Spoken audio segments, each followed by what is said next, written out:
Welcome to Washington Hospital Today, the program dedicated to sharing timely information about the community hospital that's been taking care of Washington Township Healthcare District residents since it opened in 1958. Washington Hospital Today is provided for the sole purpose of informing residents about healthcare topics and issues that have been covered during community forums, free health and wellness classes, or as part of educational sessions held during the district's open board meetings. This program is one more way that Washington Hospital helps empower you, the residents of the district, by providing information needed to make informed decisions about your health.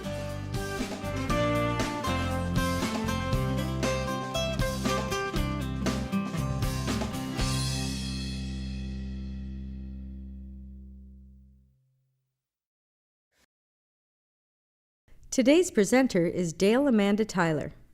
Dr. Dale Amanda Tyler was born in Montreal, Canada, and she resided there until completing medical school at the world-renowned School of Medicine at McGill University in 2002.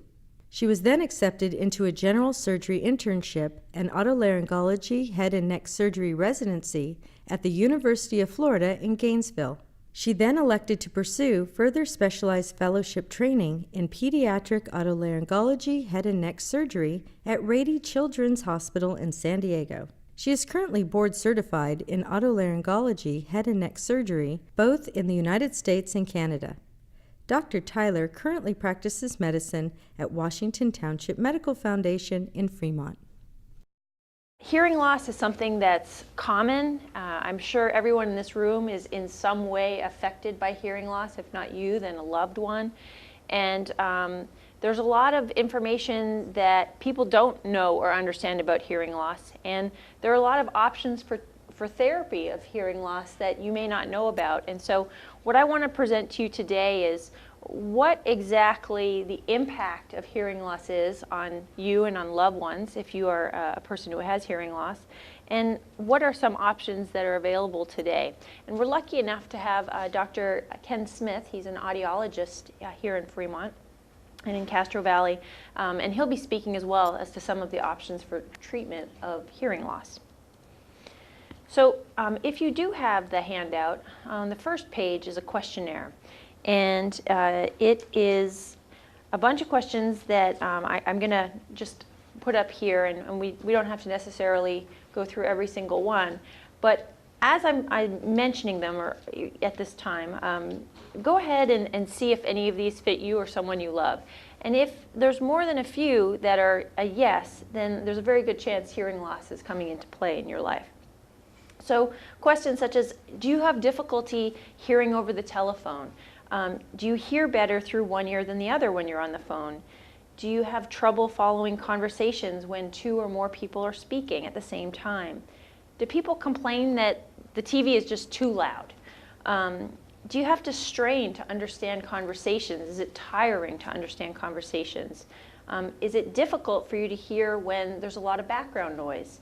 Do you have trouble when you're in a restaurant hearing what other people at your table are saying? Do you have trouble with dizziness, pain, or ringing in your ears? Are you finding yourself having to ask others to repeat themselves when they say things? Do family members or coworkers complain that you're just missing things? And does it seem to you that people around you are mumbling or not speaking clearly when they say that they are? Finally, do you misunderstand what people are saying? Do you sometimes answer completely incorrectly to something you would know the answer to if you heard it properly? Do you have trouble understanding particularly the speech of women or of your grandchildren or other children in your life? Do people get annoyed because you misunderstand what you're saying? I'm sure a lot of these apply to people in this room, and they are indications of some degree of hearing loss. So with respect to disclosures, I don't have any financial disclosures to declare to any of you today.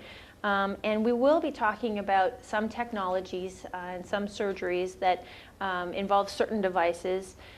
There are a number of devices and a number of surgeries out there, and I'm mentioning some today, but I don't have any preference of one company over another company, and I just want to provide to you an overview and not steer you to any one direction. So, the ear. It's actually a pretty complex little thing, and some of the terminology I think can be pretty confusing for people when it comes to understanding your ear. But to try to simplify it, the ear is divided into three parts: the outer ear, the middle ear, and the inner ear. The outer ear is comprised of the part that you sort of see out here, we call it the pinna, your ear canal, where wax is produced, and all the way down to your eardrum. The middle ear space goes from the eardrum, and it includes your hearing bones. There's three of these hearing bones. They're the smallest bones in the body. They call them the malleus, the incus, and the stapes, or some people call it the hammer, the anvil, and the stirrups. And they end at the junction with the inner ear. And the inner ear is entirely surrounded by bone, and it involves two parts: the hearing portion, called the cochlea, and the balance portion, which involves the balance canals and some other structures. And from there, from the ear, you have a hearing nerve that goes off to the brain. I have a little animation that sort of shows how it works. So sound comes in from the outside, down your ear canal, and it vibrates your eardrum. This moves these three hearing bones, and on the third hearing bone here, called the stapes, there's a membrane that goes to the inner ear, and down into the cochlea the sound is traveling. So again, so now you're seeing the sound traveling down. It's going to vibrate the eardrum, it's going to vibrate the hearing bones, and push into the inner ear. Now, there are tiny little hair cells that are little nerves. There's 20,000 of them that go all throughout the different parts of the cochlea, and the sound vibrates at a very specific part of the cochlea. So if it's a very high-pitched sound, for example, it'll vibrate in this portion of the cochlea. And if it's a very low-pitched sound, it vibrates all the way down here. So those various nerves then send information to the brain via the hearing nerve, and the brain can tell what it is and can interpret what it is that you're hearing. When you have hearing loss in any of these particular areas, when you have a problem in any of these areas, you can develop hearing loss. And by and large, there are three types of hearing loss. There's a conductive hearing loss that many of you have experienced along the way. That's a block anywhere in the outer ear and the middle ear. Say, for example, you have wax plugging off your ears. Everyone sort of experienced a moment when the wax might have plugged you off, and having that wax removed suddenly allows you to hear again. Well, that's just blocking the sound vibrations from going into your eardrum and beyond. If you have an ear infection, fluid tends to fill this middle ear space, and that can block some of the sound vibrations from getting to your inner ear. If you've had a problem where you develop a hole in your eardrum, the vibrations don't work properly. So this all leads to what's called a conductive hearing loss.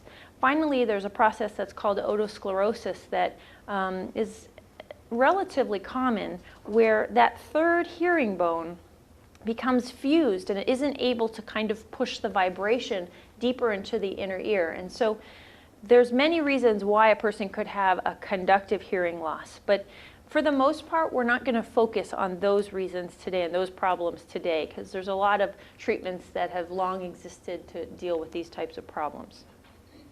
Most of what we're going to talk about today is sensory neural hearing loss, and that involves problems primarily with the cochlea, or the inner ear, and some of these hair cells that exist within the inner ear. Aging is an extremely common cause of some of this hearing loss. Genetics are. It's very common that if your parents had hearing loss, then you might be more likely to have hearing loss than someone whose parents didn't. Certainly you could be born with hearing loss, but you could be more predisposed to losing it along the way. If you're someone who's had a lot of noise exposure, be it from military experience, from loud music, from your occupation of being around loud noises without ear protection, for example. Sometimes certain medications can cause problems with hearing loss. Some people who undergo chemotherapy, the actual chemotherapy agent can destroy some of your hearing. Menieres disease is something you may have heard about. It is often associated with some degree of dizziness, but it can also have a problem with hearing. a more unusual situation, someone could wake up deaf one day. All of a sudden their cochlea stopped working, and a lot of times we don't know why that happens. It can be a very strange and rare virus that does it, but certainly every month in our clinic we see people who suddenly have gone deaf. There can be various tumors that primarily sit on that nerve. It's actually the balance nerve that sits next to the hearing nerve, and it pinches off the hearing nerve, and that also is a cause for some degree of hearing loss. So those are a lot of the different things that I'm going to focus more on today, the treating of a sensory neural hearing loss.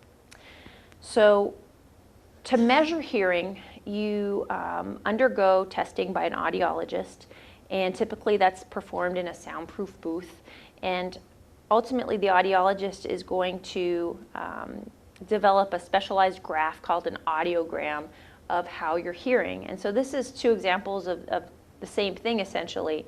But on this particular graph, you have two axes. You have this x-axis, or the one that's in the more horizontal plane, and that shows the various frequencies or pitches of sound from the low to the high. So,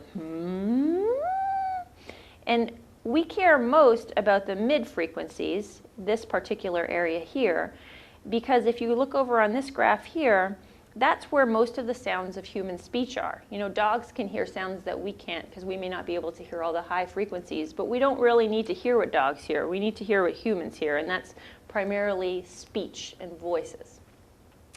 Now, on this axis here, the vertical axis or the y-axis, this is the loudness that it takes for you to hear the given frequency.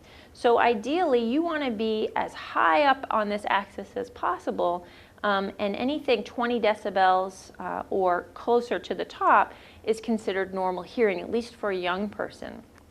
As you drop lower and lower down the axis, your level of hearing diminishes. And so as you get a hearing test, each of the various frequencies along the way are tested. So it's not to say that if you have hearing loss, it's going to be all bad or all good. You might have some frequencies you hear quite well. For example, the low frequencies are often preserved when you have age-related hearing loss. But the graphs that are obtained from this are really helpful. When you have a mild hearing loss, it's sort of similar to if you remember when you were younger and you got a cold or allergies or something and your ear just felt blocked up or plugged just from that kind of cold, an annoying sort of muffled nature of the hearing. You could still hear everyone, you weren't deaf, but it just wasn't quite as good as normal. And that's along the lines of what a mild hearing loss is. As you go further down, a moderate hearing loss is more significant.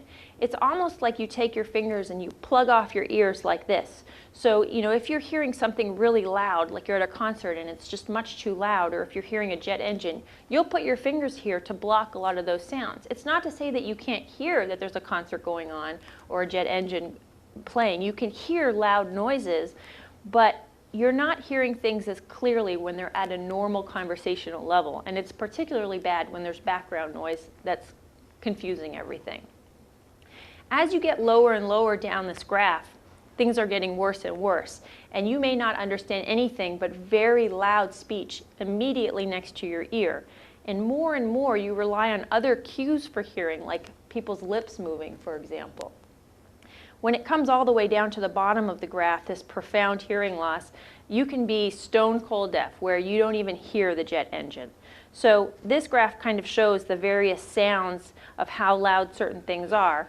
You really need to hear at least in the mild to moderate range of level of hearing, because, actually let me rephrase that. You want to hear as high as possible because you're able to hear anything below where your graph is, but not above. And so if your hearing is in this moderate range, if you look here, all of these various speech sounds are not able to be heard. There's something called a speech banana.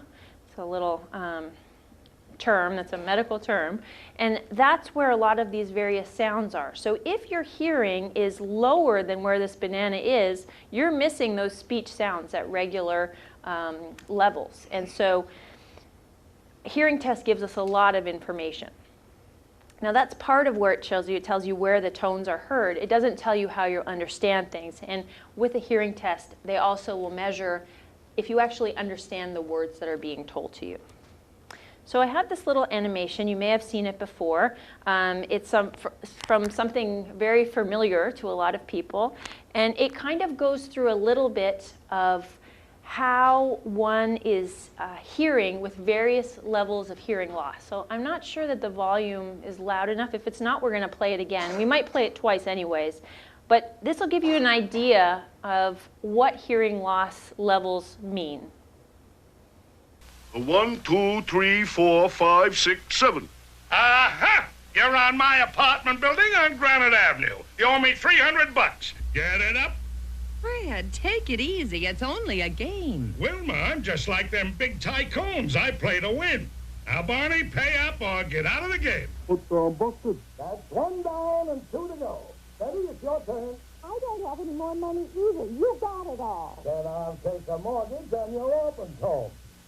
Well, come on, take the dice, will you? Don't just sit there like a dummy. I will not have you talking that way to our guests. Come on, Barney. I think we'd better go home. So that might have been very difficult for many of you to hear, but if you had normal hearing, it would give you a pretty good idea. I'm going to kind of go through it one more time, and I'm going to talk as we go. 5, 6, 7. This hearing graph is entirely normal above that 20 line that we were talking about, and the voices sound clear. Everything sounds great. When you start getting a mild hearing loss, and this is only at the high frequencies, it's just a little more muffled. You can still understand it, but you have to kind of think just a little harder.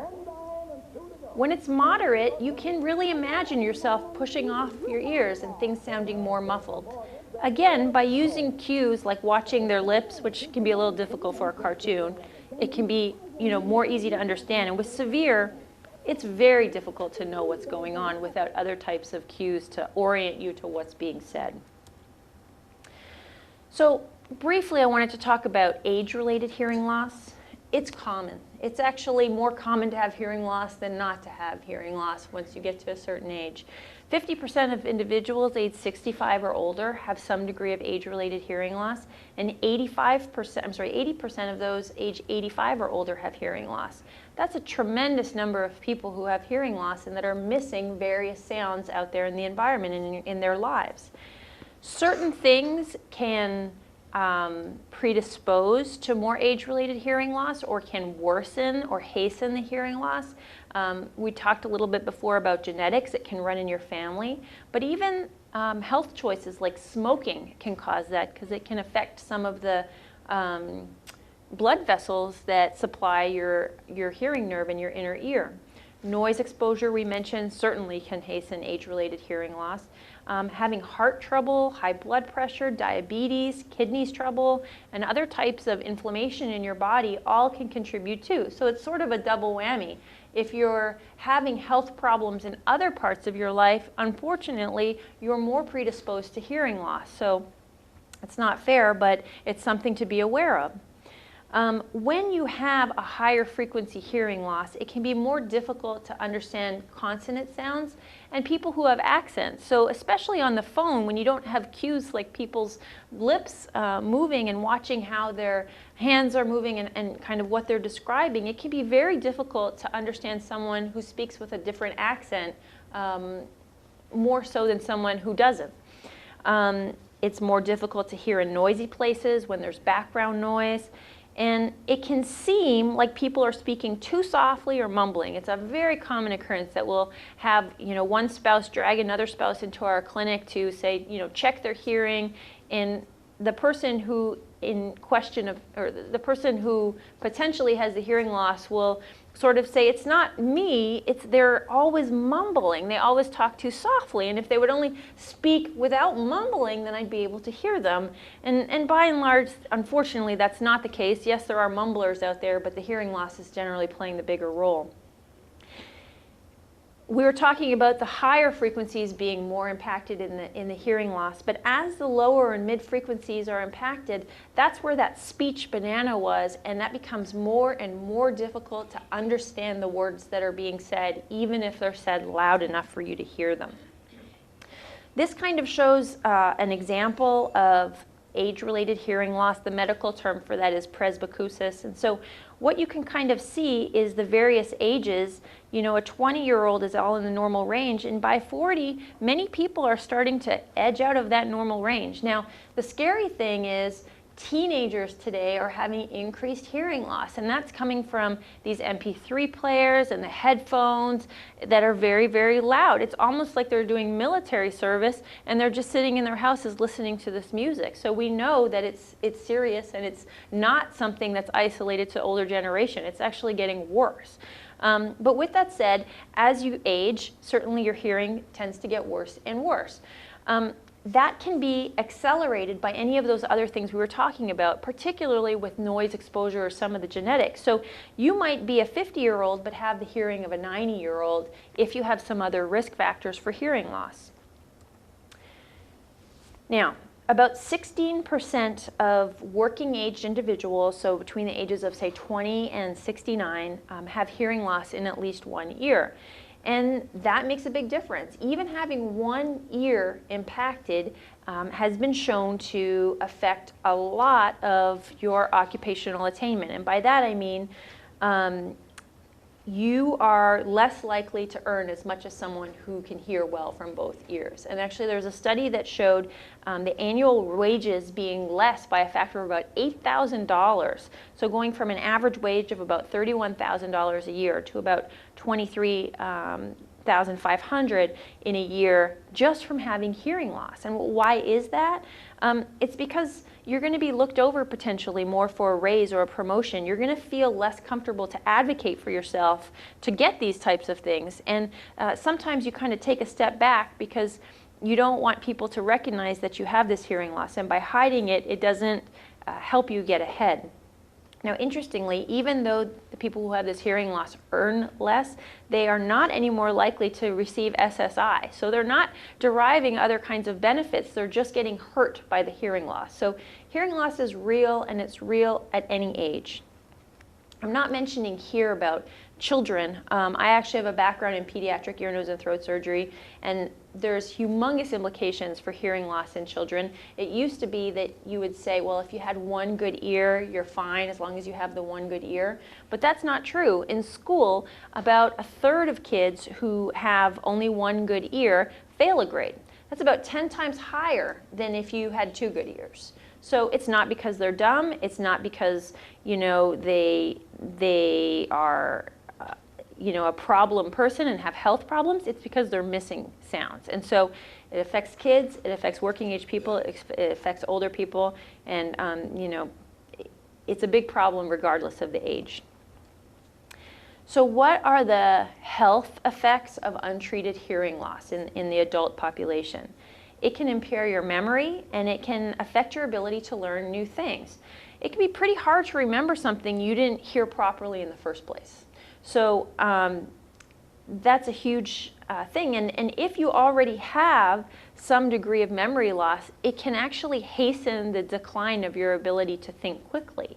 It can mimic dementia. Some people who seem to be very forgetful, well, they're just not hearing, and they're actually remembering just fine, but they're just not hearing the different things they're supposed to remember.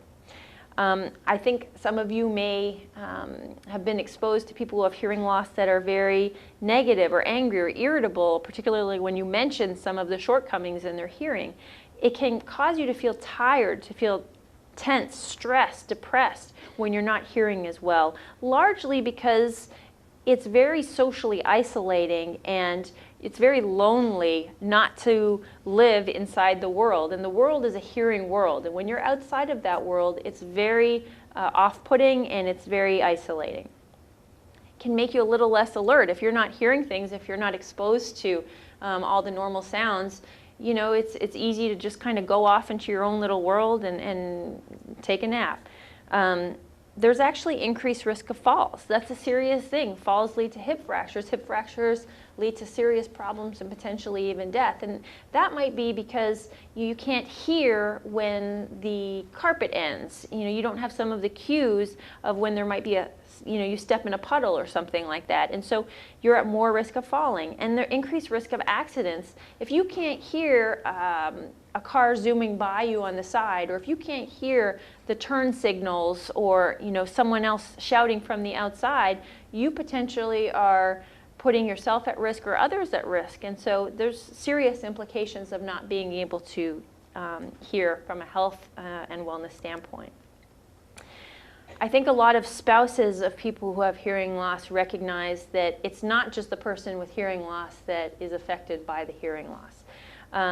Actually, when you look at the spouse of someone who has hearing loss, there's worse outcomes in their own physical health, psychological health, and social well-being, because while the person with hearing loss is isolated, often the person without hearing loss is stuck being isolated as well. They're not able to socialize in the way that they necessarily were in the past, or have become accustomed to, and that they want to be. And so they're kind of stuck in this world, and it's even worse when the person who has hearing loss is in some degree of denial, and they're just sort of stuck in the middle, the person who's actually able to hear. A very interesting study was done a few years ago between an ear, nose, and throat surgeon, a psychiatrist, and a urologist. And they looked at fairly young men between the age of 20 and 50 who had hearing loss that was acquired. So they previously heard normal, and at some point along the way they developed some degree of hearing loss. And they actually posed questions of all the various sexual health spheres. And in all the domains tested, be it erectile function, orgasmic function, sexual desire, the satisfaction with intercourse, and then overall satisfaction, in every single one of those spheres, the people who had hearing loss fared worse. So there are serious impacts related to hearing loss, and it may not always be in the areas you think. A very short word about tinnitus. Tinnitus is, what people call ringing of the ears. It's an illusion of sound when there's no sound there. And it can sound like any number of things. It may be a ringing noise, it may be a hissing noise or staticky noise. It may sound like buzzing, or you might hear a kind of crickets, a whooshing, a roaring. There's many, many different ways that you might interpret the ringing noise. And it's extremely common. About 45 million Americans have this problem, if not more. And it's extraordinarily commonly associated with hearing loss. So if you have ringing, you need a hearing test. We're not going to talk about all the different treatments for hearing loss in terms of surgery. There are some that have been around for decades. Ear tubes, for example, to clear fluid that if it's sitting in the middle ear. Repairing eardrums if the eardrum's got a hole in it. Repairing hearing bones if they're missing or fused. We're not going to talk about those types of procedures today, nor are we going to talk about implantable hearing aid technology. There are actually some surgeries that you can implant hearing aids onto the hearing bones themselves. And those are not in widespread use right now, and so we're going to avoid those particular topics. But down the road, you might be hearing more and more about different types of surgeries available to you. What we will talk about are two particular types of devices that can be used to manage hearing loss of different kinds. The first being something called bone-anchored hearing aids, and the second one being cochlear implants. So as you just heard, hearing aids, they're the mainstay of treatment for hearing loss, but you need to have a few things for the hearing aids to work. You need to have ear canals for standard hearing aids to work. If you were born without an ear canal, or if you, for some reason, had an ear canal that scarred off or was so small that you couldn't get the tube from the hearing aid in there, it wouldn't work. If you have ears that are constantly draining because you have infections or because they're allergic to whatever the hearing aid is made of, or for whatever reason, then you can't put a hearing aid in there because it'll constantly get mucked up and it just won't work for you. And if you can't understand the words, it doesn't really matter how loud it is. You're not going to be able to wear those hearing aids if your understanding is extremely poor. So what I like to do is think about hearing as an old school radio with two dials. You've got your volume and you've got your tuning. When you think about hearing, hearing loss, what hearing aids are able to give you is amplification, is moving that volume dial so that if you're on, for the most part, the correct station, be it music or NPR or whatever, if you're on that station and you turn the volume up, well then that's wonderful. Then you're hearing a little bit better if the volume was too low. But if you're not quite on that station, you're a little bit on static, just a little bit off, turning the volume up might help you identify what sound it is or what the people are saying, but there's still some annoying issues in the background. And if you're more on the static than on the station, it doesn't matter how loud you turn it up. You won't know what song's playing. You won't know what they're saying. It's not going to be very useful to you. So there are limitations to what the hearing aids can give you, even though they're so much better than they used to be. So hearing aids don't work for everyone. And so some of what we're going to talk about today are alternatives when hearing aids are just not an option. A special situation is single-sided deafness. So when only one of your ears is hearing, it's a problem. Two ears are certainly better than one. When you have two hearing ears, your ability to understand speech in a noisy background is much better. And say you're at a dinner party or such and you have conversations going on either side of you. If you only have one good ear, you're going to have to really turn your body, or you're going to have to miss out on conversations because you need those two ears to tell you what's going on. Also, two ears allow you to understand which direction sound's coming from, which can be a safety issue. There are some options that don't require surgery in this situation. There's a certain kind of device called a cross hearing aid, which say if you had one great ear and one ear that's totally deaf, you would actually be able to put a hearing aid-like device in both of the ears and say it was your right ear that wasn't hearing so well. The hearing aid on the right side isn't really an aid at all. It sort of is a microphone and a transmitter, and it takes that sound that was coming into this ear and it transmits it over to the hearing aid on the other side, which is more of a receiver, and it is then going to allow any conversation taking place on your bad side to be heard on your good side. And that's nice, but when you have a good ear, it's not very enticing to wear something in that one good ear that you have. Now, if someone's talking on this side, it's not like that's a hearing aid and it's going to make everything sound too loud. You're going to hear everything normally on the side that you have a normal ear. But wearing two hearing aids when really you only needed one ear helped can be troublesome to some people and annoying. This kind of technology can also be used if you have one terrible ear and one not so great ear, where there actually is a hearing aid on your not so great side, and the sound can go over that way as well. But that's just an aside. So bone-anchored hearing aids are an option that can manage a number of the problems we talked about on the other page. It can handle some of the single-sided deafness problem. It can handle when you don't have an ear canal, or you have a draining ear, or for any other reason why you have hearing, you have understanding, you're mostly on the correct radio station, but you're not able to wear the typical hearing aid. This borrows from the technology, the dental implant technology. You know, a lot of people who have dentures use an adhesive to secure the dentures into the mouth, but some may have a particular implant that can click the denture right on, or you might have a tooth that's been implanted into the jaw, and that's fixed there, and when that's fixed, it's not going anywhere. It's as good as your normal tooth was, essentially. Using that similar technology, a small, essentially almost like a screw, but it's a small implant, can be placed into the skull bone itself, and it can integrate in there. And onto that, you can sit a hearing aid. And what that does is it actually vibrates the bone. It's not something you feel, your head doesn't bobble around or anything like that. You wouldn't know it. No one who touched you would know that it's vibrating.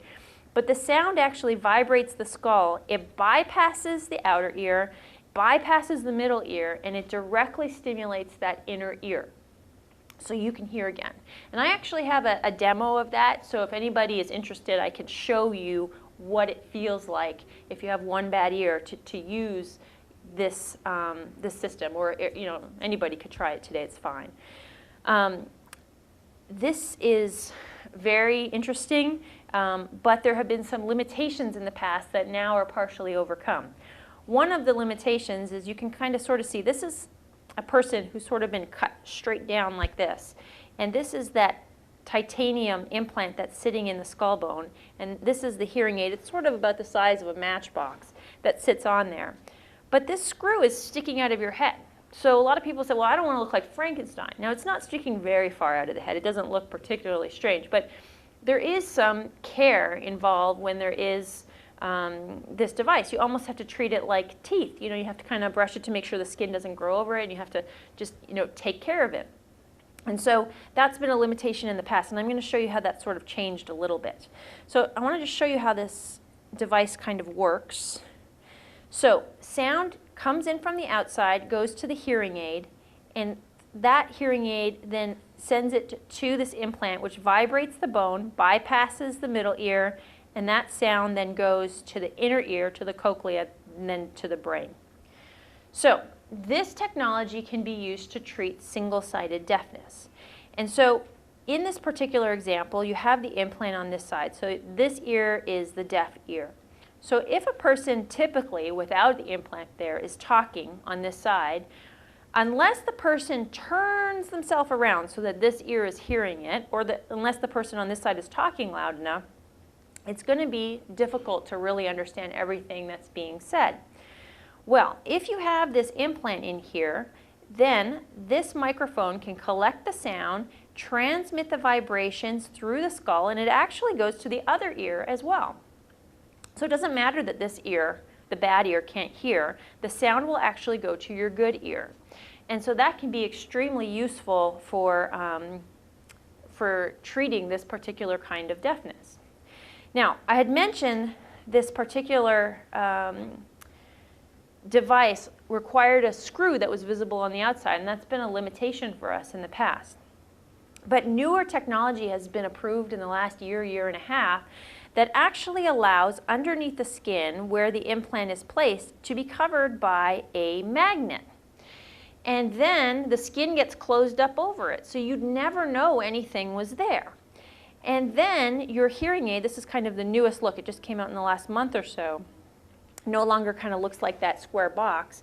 But that hearing aid goes onto a little magnet itself, and then the magnet connects to your head, and that's it.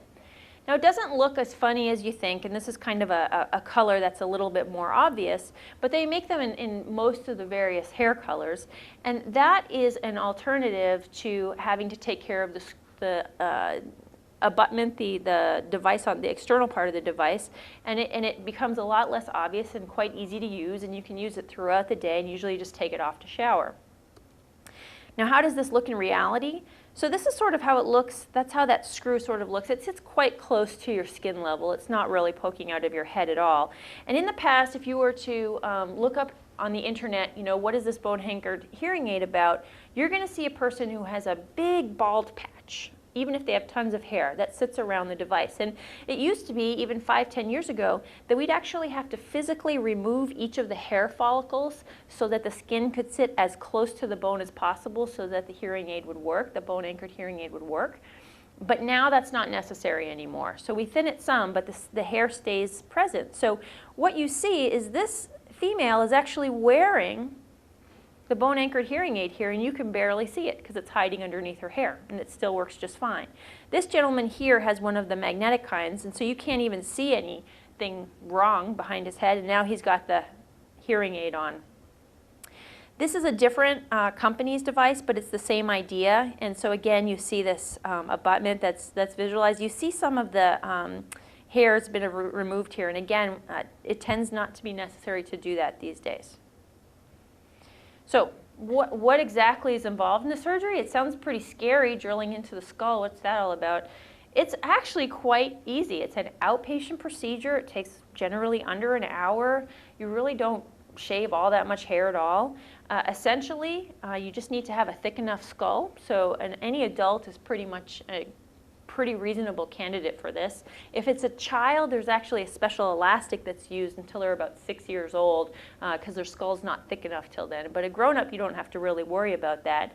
and you essentially place the implant in a similar way to a dentist placing a dental implant in your jawbone, and you just let it heal for about a month, and then boom, you wait a month, and then you can start using it. There's really not a whole lot of learning time to it. You put it on, and it's just, it tends to work. Now, there's some of the same kind of ideas of a hearing aid. You might need to make adjustments, but you don't really have to learn to use it in some of the ways that you might with other kinds of technology. It's quite safe. There are some risks. They're not very high. You can have a little bleeding. There can be infection. You know, it could be much like a dental implant. You know, if theoretically it got infected or loose or something, there might need to be some further work done with that. But by and large, it's actually not something that has a lot of complications associated. Now, if you chose the one that had the or the magnet instead of the external abutment screw, magnets are a part of getting an MRI. It's a magnetic resonance imaging. So if you're someone who needs to get MRIs, you generally don't want to wear a magnet, so you have to kind of get a less strong MRI these days if you have that magnet. So if you needed lots of MRIs, that might be a bit of a problem, but most people don't need lots of MRIs. And if your hearing is really, if you want the best possible hearing, you do get a little extra gain by having the abutment that's visual on the outside. But a lot of people want to start with the magnet, and you can convert with a separate procedure and take the magnet off and put the screw if you really have to in the future. Now, this technology is only good if your hearing is decent. And by that I mean only half bad. You have to have understanding, or you're just going to be doing the same thing like a regular hearing aid. You're just going to be amplifying the sound but not clarifying things. So it's not for everybody, but this is one option out there. Okay, cochlear implants. A cochlear implant is a device that's implanted also into the skull, but this one's a little different because it also goes into your inner ear itself. It gets implanted into your cochlea, and this allows stimulation of the hearing nerve directly. This is the one that lets you change your tuning dial to get back on the radio station that you need to.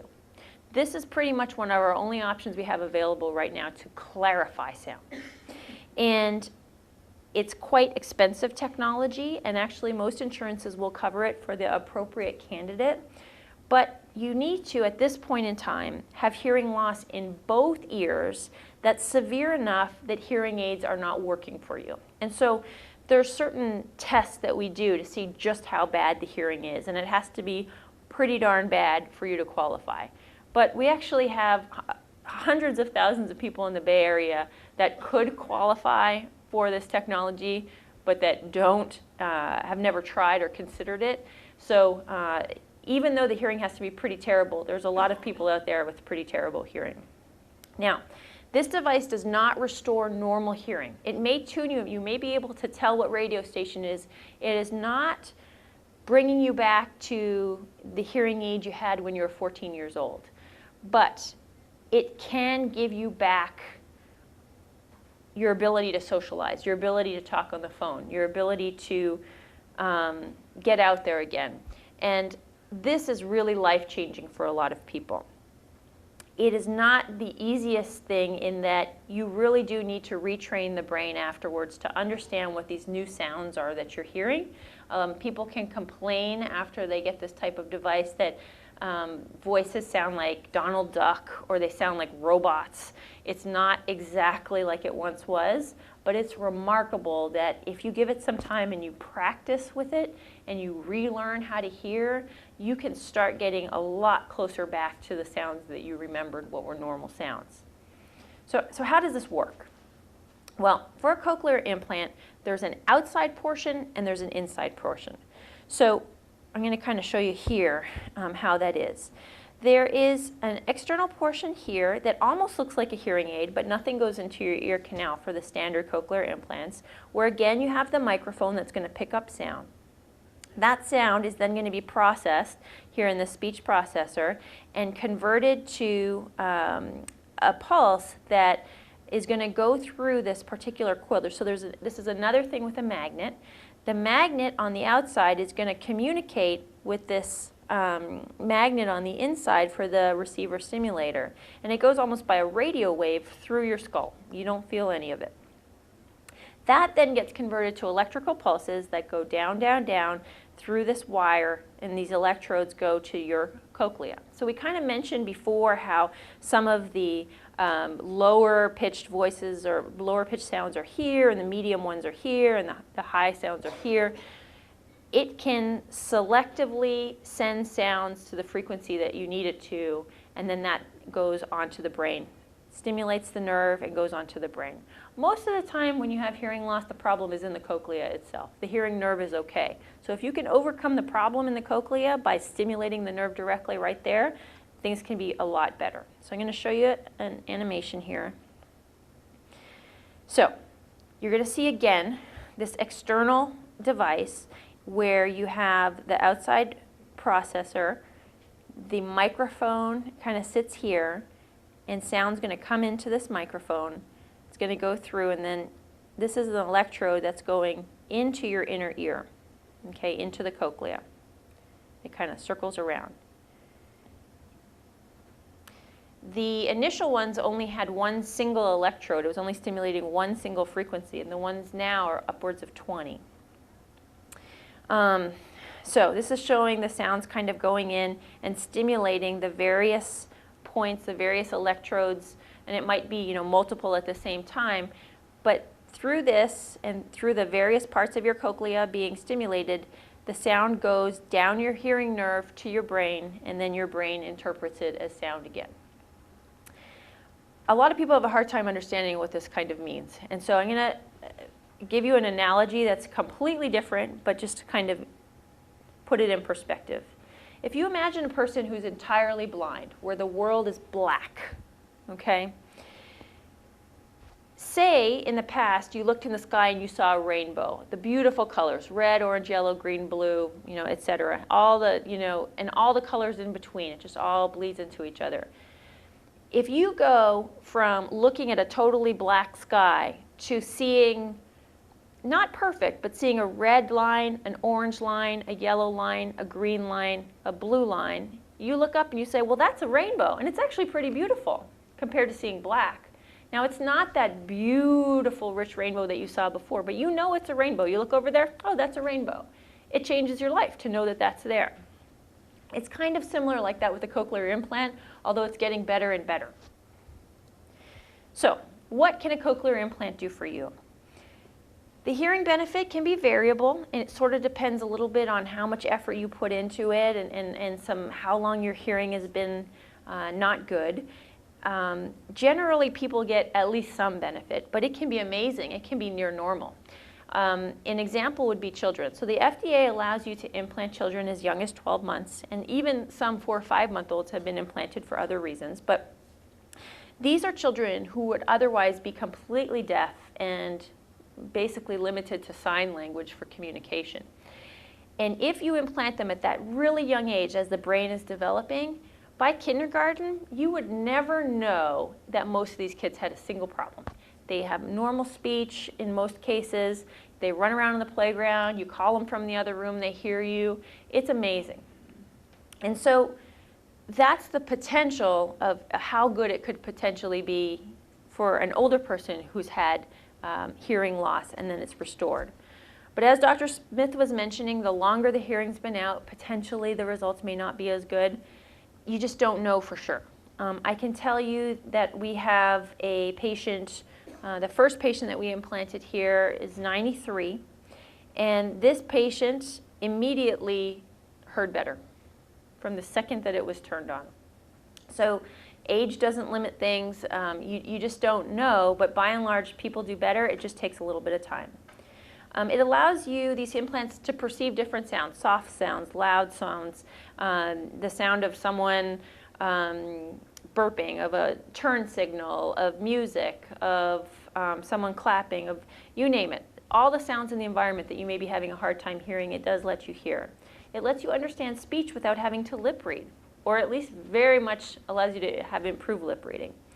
In most cases, you can actually speak on the phone again, which is humongous when people who have been unable to speak on the phone for years suddenly get that back. It can let you watch television easier. In some cases, even enjoy music. That's kind of a newer thing. In the past, the cochlear implants were not good enough that you could enjoy music, and music would sound very, very strange. But it's getting better and better, the technology that's out there. A lot of people who have severe deafness, their speech is not quite normal. You might have heard just kind of, it sounds more garbled, or it might sound too loud. It can help to modulate your own voice and significantly improve quality of life. A very brief side note is that there's now something that's been approved called hybrid implants. We were kind of showing you before that age-related hearing loss is often at those very high frequencies with some normal lower frequencies. What some of the newer implants actually do is they preserve your lower frequencies, and you only have the higher frequencies amplified with the implant. So you have a joint hearing aid / cochlear implant to hear naturally the sounds that you still can hear, and then the implant for the ones that you can't. So how do these look? Well, again, you have the external device, and you see here Rush Limbaugh, he has bilateral, he has both-sided cochlear implants and is able to talk on his radio show. And so, you know, it can be really get you your life back. A lot of times people choose them to match their own hair color, but you don't need to have hair to wear one. And some people like to have them with flair, and you can even have lighted ones and sparkly ones, and you name it. It's sort of your choice. There's a huge number of fashion options out there. What is the surgery involved?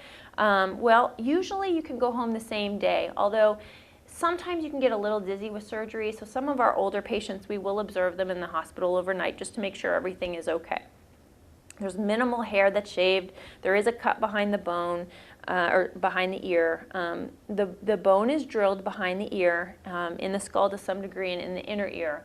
However, it's not something that anybody would ever know. You don't have a chunk out of your head. You look totally normal. Once everything is closed up again, it's all on the inside. You look just the same on the outside. After the implant is placed, before you even wake up from surgery, we actually will do an x-ray, and we'll actually verify that the device is working properly. So you don't even have to be awake for us to know that it works properly. And then after healing for about a month, then we activate, we basically turn the device on or reactivate it, and then you start the learning process of retraining your brain on how to hear. And that process takes kind of weeks to months in general. So the risks. This is a little bit more involved. There are risks. They seem extremely scary, but they're very uncommon. Risks of anesthetic are a significant concern. So if you have other health problems, say with your heart or your lungs or diabetes or what have you, we do require medical clearance from your physician and potentially cardiologist. There are some risks of bleeding, infection, dizziness. The nerve that moves the face sits very close to where we're operating, as is a nerve that controls some of the taste of your mouth. So we're very careful to preserve these nerves, and it's not something by and large that's a huge risk, but it is in the vicinity, so it's something we take seriously. You can have some numbness of the ear just from the cut that tends to resolve. Ear ringing. We talked a little bit before about that tinnitus. Well, actually, sometimes in Europe, these cochlear implants are used to treat ringing of the ears. We don't do it in that case here, but a lot of times some of the ringing can be improved from the procedure, but it can potentially be worse. The spinal fluid can leak. That could lead to meningitis. You do have to receive a vaccination beforehand to help prevent the risk of meningitis. It's it's something called Prevnar. It's got the pneumococcal vaccination, and so these are things that are very easy to get through your primary doctor. They do them all the time for us. There's a very low chance, like 1% to 2%, that the device stops working. You know, it is a mechanical device, and if that were the case, then it could potentially have to be replaced, but that's not something that's common. And because of the magnet that sits under the skin, there's also a potential issue with MRIs. You can get CAT scans, but MRIs are a problem. So also in that packet of information, there's a second questionnaire on the backside. And we don't have to necessarily go through all these questions, but essentially, when you're wondering, am I a candidate for a cochlear implant? What you have to ask yourself is, do you have good hearing aids, really good hearing aids, and in spite of those, are you still not understanding what people are saying? Do you have to keep asking people to repeat themselves in one-on-one conversation? Do you have to use closed captioning just to understand television? Are you avoiding social activities because you don't know what's being said or you're afraid you're not going to answer properly? Do you depend on lip reading? Are you exhausted at the end of the day just because communicating takes such a toll on you? Is it hard to keep up at work? Do you have a hard time hearing on the phone? Are you avoiding using the phone? Are you no longer interested in music? Are people around you really wondering what's going on with your hearing? A couple things just on the side, and there's a little handout as well in there that talks a little bit about hearing better. If you have hearing loss, you need to, at a very minimum, put yourself in a position to hear better, okay? Everything else aside. Get those hearing aids and use whatever other assistive technology that you can find, for example, that make the phone easier to use or the television easier to use.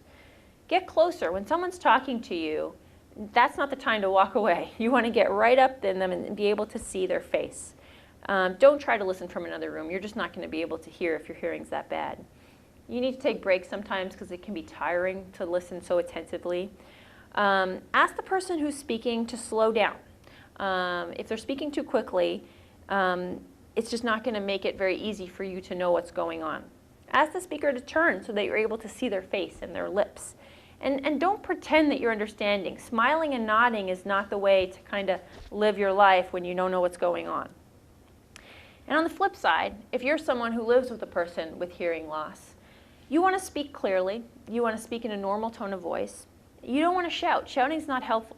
Imagine if you only speak one language, say English, and you go on a trip to China. You know a few basic words here and there in Chinese, maybe enough to slightly get around. But if you go and you ask a question to someone in China that doesn't speak any English, and they answer really quick, or they're not looking at you, and you didn't quite catch that, if they repeat to you by screaming at you louder, faster, that's not really helpful. You just need them to slow down, and then you'll be able to figure it out. Well, in the same way, don't shout at someone who's not hearing. That's not going to make it better. It's going to make it worse.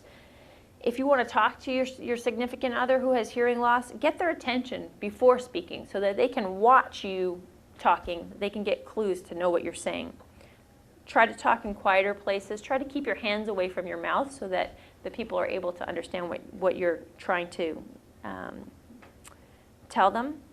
And take breaks because, again, it can be very tiring for patients to work at hearing all day. These are a few sources that you might want to look at with good information out there.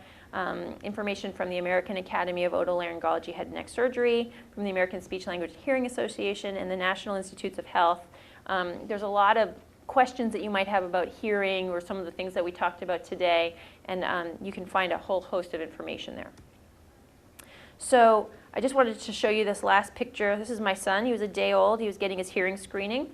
It's never too early or too late to get a hearing test. So certainly I would encourage you, if you have concerns about your hearing that have not been addressed, to go ahead and talk to your doctor and work towards getting those answers to any questions you have.